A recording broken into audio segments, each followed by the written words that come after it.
Bonjour à tous et bienvenue. Pour être authentique, le développement doit être intégral, c'est-à-dire promouvoir tout homme et tout l'homme. C'est ce que déclarait dans son encyclique Populorum Progressio Paul VI en 1967.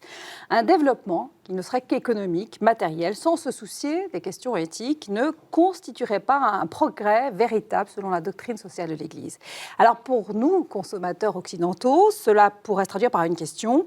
Pour consommer éthique, peut-on se passer d'une traçabilité sociale? Peut-on se dire respectueux de l'homme et de son environnement quand on ne sait pas dans quelles conditions les produits qu'on achète ont été fabriqués? Et pour éclairer ce débat, j'ai la chance d'avoir, comme chaque semaine, à mes côtés, deux hommes très inspirés. Édouard Tétrault, bonjour. Bonjour. Économiste et conseiller de dirigeant d'entreprise. Et puis Joseph Tounel, bonjour. Bonjour. Vice-président de la CFTC. Édouard, première question, est-ce que vous pouvez nous livrer votre définition de la consommation éthique? Merci de me laisser la question la plus facile. Joseph y répondra aussi, je vous rassure. Écoutez, d'abord, ce qui est bien, c'est votre définition. Oui, l'éthique, ça renvoie à soi-même. Hein. C'est le registre de la morale. Qu'est-ce que l'on juge éthique, morale soi-même? C'est une définition qui va varier selon les latitudes et l'endroit où l'on se place. Ma consommation, et qu'est-ce qui pour moi est ma consommation éthique? Je vais faire en sorte que ce que je consomme soit respectueux de l'environnement. Qu'est-ce que ça veut dire? Est-ce que la tomate que j'achète a fait des milliers de kilomètres avant de parvenir jusqu'à moi? Ou est-ce qu'elle a été produite localement? Donc on n'a pas abîmé la couche d'ozone, la Terre, avec des transports multiples et variés. Bon, c'est une donnée. L'autre donnée, je crois qu'on va en parler aujourd'hui beaucoup, c'est est-ce qu'elle est respectueuse des êtres humains? Et ça veut dire quoi? Ça veut dire deux choses. D'abord, première question, une question qu'on ne se posait pas il y a 10 ans, est-ce qu'il y a des êtres humains qui effectivement étaient derrière la production de ce bien, de ce service? Première question, sachant que beaucoup de services vont être remplacés par des robots, des algorithmes dans les années qui viennent, et c'est déjà le cas. Deuxième question, est-ce que les êtres humains sont bien traités pour avoir abouti à la production de ce bien, de ce service? Et je crois vraiment que c'est à l'aune de pour moi, c'est à l'aune de ces deux critères que se juge la qualité d'une consommation éthique. Est-ce que, Joseph, vous partagez cette conception de la consommation éthique? Oui, c'est ça, c'est simple. C'est une consommation qui respecte la personne qui travaille, qui est à l'origine. Donc celui qui a fabriqué, mais aussi celui qui va vendre, celui qui transporte, toute la chaîne. Aujourd'hui, le consommateur, que nous sommes tous, il n'a que deux choix.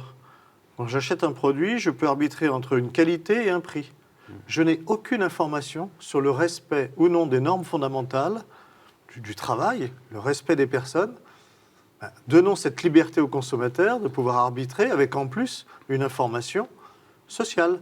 Pas compliqué, il y a des gens, si on leur dit que ce produit est fabriqué par des quasi-esclaves, mais ils iront à côté, même si à côté c'est un peu plus cher. Ouais, vous dites que ce n'est pas compliqué, mais à l'heure actuelle, aujourd'hui, on n'a pas ces informations-là. C'est-à-dire qu'on pourrait, nous, consommateurs, influer sur les décisions des entreprises, mais aujourd'hui, on n'a pas accès à ces informations. Le concept est simple. Après, comment le mettre en place? C'est une simple question de volonté. On peut commencer par des choses qui sont des choses basiques et simples, c'est-à-dire décider que si un produit correspond à un certain nombre de normes de base, qui sont les normes internationales, avec un salarié qui est correctement rémunéré, selon évidemment le niveau de vie de son pays, un minimum de protection sociale, enfin des droits élémentaires.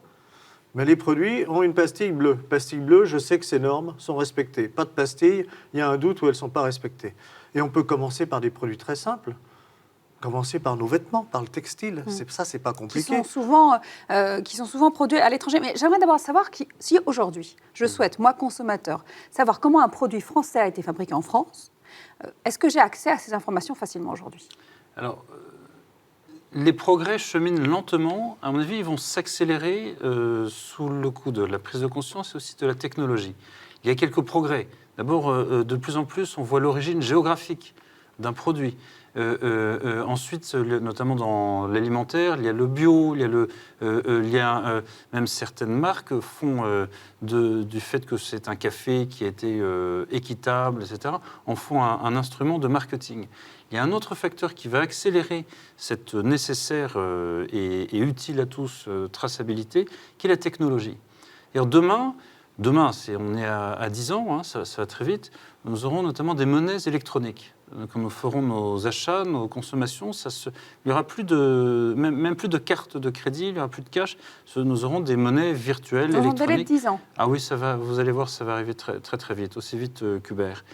Et là, il y a là l'occasion de mettre en place des pastilles, un système de pastilles, mais aussi peut-être des choses plus élaborées, plus fines. Et je pense qu'on peut déjà anticiper une bataille importante sur les normes qui devront être appliquées à chaque produit ou service. Je crois que les normes fondamentales, elles sont déjà à l'Organisation internationale du travail. Donc là, les normes, donc elles existent en fait. Elles existent. C'est ce que vous dites. Maintenant, est-ce qu'elles sont respectées? Aussi bien en termes social qu'environnemental. En termes social, c'est beaucoup plus simple qu'environnemental. Moi, je ne suis pas un spécialiste de l'environnement, mais c'est plus complexe, à mon sens, sur un produit, de savoir si les normes environnementales sont respectées que les normes sociales. Les normes sociales, alors en France, pour votre question, s'il est difficile de savoir précisément la traçabilité sociale, on a l'abominable Code du travail qui nous garantit que ces normes sont respectées. Ça, c'est la France. Voilà, ça, c'est la France. Le problème, c'est qu'on parlait de vêtements tout à l'heure. On sait bien où sont fabriqués ces vêtements. Si je vais ailleurs, quel est l'enjeu? L'enjeu, c'est d'avoir non pas des visites d'une usine Potemkin tous les 4 ans où on nous fait croire qu'il se passe des choses excellentes alors que c'est l'abomination, d'avoir des gens indépendants sur place qui nous garantissent qu'effectivement, dans tel lieu de production, on respecte les salariés. Toujours dans le niveau de vie du pays. On ne demande pas que ce soit la même chose qu'en France, mais que la personne soit respectée. C'est aussi renforcer les organisations indépendantes, qui sont les syndicats indépendants. Je ne parle pas du syndicat communiste chinois, qui est le bras armé du parti, mais les syndicats indépendants, des ONG, les églises aussi, qui sont très présentes. Et si on se sert de tous ces réseaux qui sont sur place en permanence, pour dire oui, dans telle usine, c'est respecté, ou non, c'est pas respecté, alors moi, consommateur final, alors je ne parle pas des plus pauvres. Le plus pauvre, il va aller au moins cher, on ne va pas lui reprocher. Tout le monde n'est pas le plus pauvre. Et cette réflexion que j'ai pu faire, notamment devant le ministre marocain du Commerce, il a tout de suite rebondi. Il dit, mais moi, je prends, faites-le. Pourquoi? Parce qu'au Maroc, pendant des années, ils ont fait des efforts pour prendre une industrie, notamment l'industrie du textile. Et puis du jour au lendemain, ça s'est écroulé quand on a ouvert les portes à la Chine. Et lui, il dit, mais pour vous, consommateurs, sur un t-shirt, la différence, ça va être 5 centimes d'euros, 10 centimes d'euros. Pour nous, c'est des milliers d'emplois. Et nous, on vous garantit qu'il y a quand même des normes sociales qui sont respectées, qui ne sont pas respectées en Chine. Donc ça veut dire, remettons effectivement de l'éthique et de la morale dans le commerce. Comment peut-on avoir des transactions humaines, elles ne sont pas que financières, elles sont humaines, sans mettre de l'éthique et de la morale? Je suis toujours étonnée de voir que c'est le travail d'ONG sur place. Alors, je pense au Bangladesh, à d'autres pays, au Vietnam. Moins le Vietnam, mais il y a eu des histoires épouvantables dans des usines, notamment au Bangladesh, dans des pays comme ça. Le Vietnam aussi, le Vietnam est une dictature. Les syndicalistes vrais sont en prison. Mais ce que je veux dire, c'est qu'il est étonnant que ce soit des ONG qui doivent faire pression sur de grands groupes, notamment dans tout ce qui est textile, pour que ces grands groupes réalisent que ça pourrait être un plus, un argument de vente supplémentaire en disant « Regardez, moi, je fais fabriquer mes vêtements dans tel pays qui est respectueux des normes sociales. » Pour les entreprises, c'est un super argument de vente quand on sait la sensibilité actuelle des Occidentaux dans ce domaine. Oui, mais en fait, il y a une pression, la meilleure pression, hélas, on va dire, mais la meilleure pression, elle viendra des actionnaires. Elle viendra... Vous avez beau entourer, inciter, do good, faites-le bien, un dirigeant, s'il n'est pas incité financièrement, massivement à produire de façon éthique, il ne le fera pas et il remplira donc il se couvrira derrière sa responsabilité sociale. L'occasion à saisir, c'est que les investisseurs, les premiers actionnaires des grandes sociétés européennes, américaines, etc., en fait, c'est vous et moi. ce ne sont pas les fonds de pension, les gérants, etc. En fait, les fonds de pension, les compagnies d'assurance, les caisses de retraite, c'est votre argent, c'est le mien. Et l'un des bugs qui est en train d'être travaillé, mais ça prend du temps, du capitalisme aujourd'hui, c'est que les actionnaires qui sont nous ne remplissent pas leur devoir d'actionnaire vis-à-vis de ces entreprises. Je donne un exemple une industrie que je connais un peu, qui est l'industrie du private equity.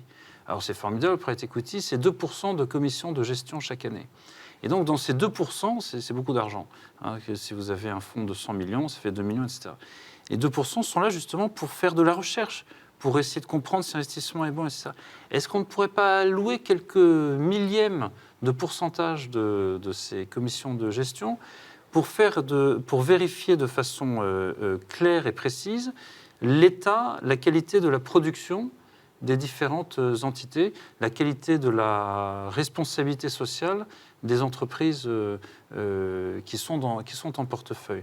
Je crois que là, il y a un levier puissant qui n'a pas encore été Ce que vous dites, Édouard, c'est que non seulement il faut consommer responsable, mais il faut aussi épargner responsable. Il faut investir, choisir des outils financiers qui soient des outils éthiques. Je prédis un grand avenir aux fonds d'investissement qui auront fait la preuve de leur démarche d'éthique sociale, environnementale. Et alors après, on a rapidement abordé tout ce qui était étiquetage. Il existe des normes, des labels, AOC, commerce équitable. Comment est-ce qu'on pourrait imaginer, vous avez rapidement évoqué ça tout à l'heure Joseph, comment est-ce qu'on pourrait imaginer que nous, consommateurs, on sache que ce produit-là a été fabriqué avec des normes sociales Je reviens à ma pastille bleue. Après, ça fait beaucoup de pastilles aussi. À un moment donné, non, et pour que ça soit pour le consommateur, il faut que ce soit facile. Oui. Mais le consommateur, c'est celui qui a les armes en main. À nous, le consommateur, de nos responsabilités. L'épargnant aussi. Mais enfin, tout le monde n'est pas épargnant, tout le monde est consommateur. Donc, à nous, quand on fait un acte d'achat et un acte d'épargne, quand on fait un acte d'achat, d'essayer de veiller à cela.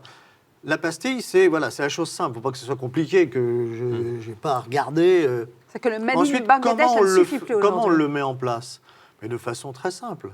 Par pays, on regarde qui remet les syndicalistes, patronat, pour être ceux qui disent oui, on labellise ou on ne labellise pas. Ça existe dans le cadre de l'épargne. Il y a le comité intersyndical de l'épargne salariale qui labellise ou pas des fonds. Et ça marche pas mal, puisque donc maintenant, toutes les grandes banques... il faut une institution internationale qui donne ou pas son blanc-seing sur tel ou tel On a l'Organisation produit. internationale du travail. Et créons ce label, et ensuite, on labellise ou pas. S'il y a doute, on ne labellise pas. Et très vite, on a un marché qui se développe là, parce qu'il y a des milliers de personnes qui, s'ils ont l'information, feront le geste, l'effort de payer 10 centimes de plus peut-être un t-shirt, quelques euros de plus telle production. Alors, c'est plus complexe dans des produits style une automobile. Mais commençons par tout ce qui est simple. Et on a beaucoup de choses qui est simple et de consommation courante. Merci beaucoup, Joseph. Merci beaucoup, Édouard. Merci à vous de nous avoir suivis. Je vous dis à la semaine prochaine.